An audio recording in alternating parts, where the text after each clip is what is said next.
So first I'm just going to take my spray bottle and I'm going to spray the sides of my hair and a bit of the top just because it needs some moisture from the water. So once I do that, I'm just going to take a leave-in conditioner from Shea Moisture, and then I'm going to take their curl enhancing smoothie as well. And then I just rub that on my hands and put it all over my hair because it was kind of dry. Next, I'm going to take this Gorilla Snot and take just a little at first, put it on my hand and just smooth it over the sides of my hair. And I just take a little at first so I can like build it up if I need more instead of just putting a whole bunch at once. And so once I finish smoothing with my hands, I'm going to take this bristle brush here and going to smooth down my hair. We're not really laying the edges yet, just smoothing it back so it's a sleek puff, not super sleek, but just the hairs are in place. Next, I take this hair tie that I cut. It's like a headband, and I cut it. I'm just showing you here how I tie it so you guys know the knots I do. So I take it and I tie it, like just cross it over and put it under first. Simple tie. Then I do that again to create a knot.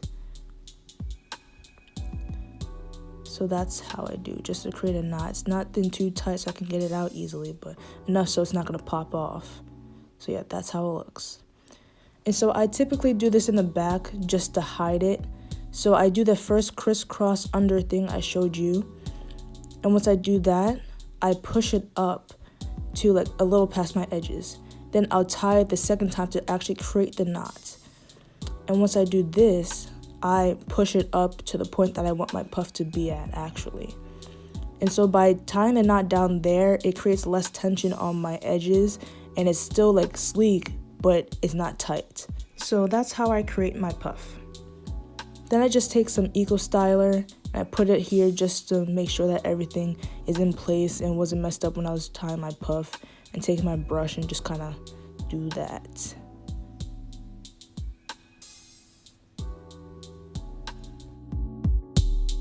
So I have two methods to lay my edges. So I would take my edge brush, wet it, and then lay my baby hairs in the direction I want with the water. And then I would take my Hicks edges and I would just place them on my edges and then like lay them in that same direction that the water laid them in. And this would kind of stamp it on and it would just be in place, and then I would wrap my headscarf. But then recently I've been doing this new method and I kind of like it. So I'm gonna show you guys. So I take Let's Jam, so I don't wet my edges anymore because it has to dry and sometimes they curl up underneath the satin scarf I use when I tie it. So I just decided, let me try this out. I take this Let's Jam right here, looks like this, and I'll take a little bit like this and I'll place it on my edges and lay it like that. This is really soft and it doesn't flake on my edges. So I just place it on my edges kind of in the direction I want, so I kind of swoop them as I'm putting the gel on. Don't want to put too much.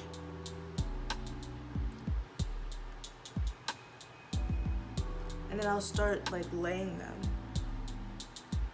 And I used to use a toothbrush when I did this, but I really recommend getting an edge brush because your edges just lay so much better when you use an edge brush because it's so dense, and a toothbrush is just not as dense as this.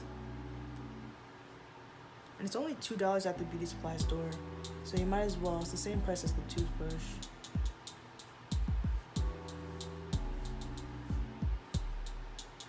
See? And so I kind of like to swoop them a little. I have 4C hair, and if my hair can swoop like this, anybody's hair can swoop like this, I'm telling you. So I just swoop them like that.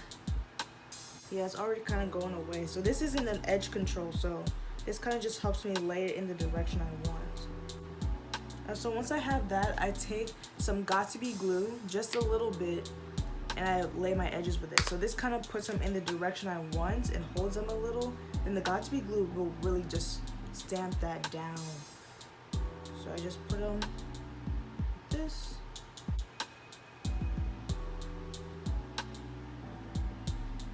I'm not gonna lie, I didn't come up with this myself.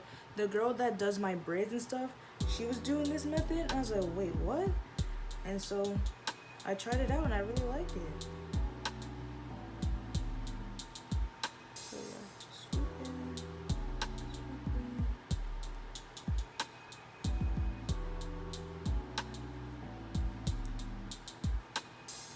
Swoop in, swoop in.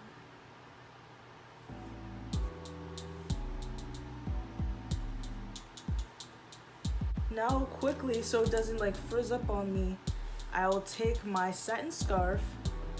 This one's kind of thicker, so or longer, I'll fold it in half like this, and then just place it on my edges like this.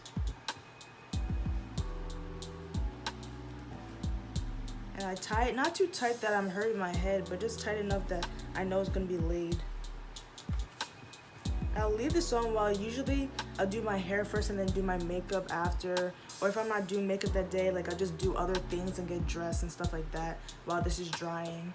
And so about like 10 minutes at least. Depends on how much time you have and how late you want them to be, really. But yeah, 10 minutes should be fine, 10 to 20. It's up to you, honestly. And yeah, I'll be back. Okay, so I'm back and it's been like way more than 10 minutes. It's probably been like 20. But yeah, I was eating, so I'm gonna take it down. The final reveal. How did my edges look? Let me take a look myself. Hey, these are my edges, bro. I did a little swoopy things. 4C girls can do the swoopy things too. You see that? This side could have used a little work with the swoopies, but I think it's still cute. What do you guys think? It's my edges up close.